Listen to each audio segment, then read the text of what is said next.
Allô, contente de vous retrouver sur ma chaîne Naval Défense TV pour ce numéro consacré à l'actualité spatiale de la semaine.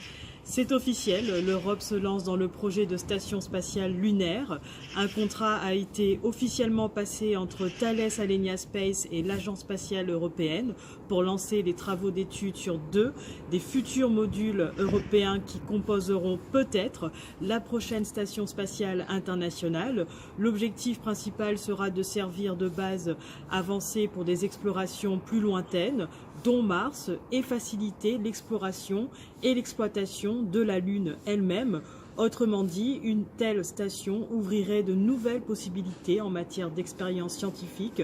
Les travaux vont donc débuter sur le futur module nommé Esprit, qui aura pour fonction de faire office de ravitailleur en carburant pour le tout premier module de la station, mais aussi d'assurer une bonne partie des télécommunications à relativement courte distance avec le sol lunaire. Le calendrier initial prévoit sa mise en orbite à partir de 2022.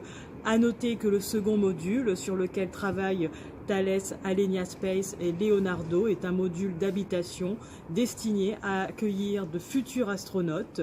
Good luck et à suivre. Plus d'informations à retrouver sur les sites de l'Agence spatiale européenne et de Thales Alenia Space. La deuxième actualité spatiale de la semaine à retenir est la mise en évidence de nuages d'eau prévus par la théorie de l'atmosphère de Jupiter sous la grande tache rouge. Cette affirmation a pu être possible grâce à des observations infrarouges provenant de télescopes au sol. Jusqu'à présent, on n'en avait pas véritablement trouvé trace, mais les observations de la sonde Juno devraient confirmer cette découverte.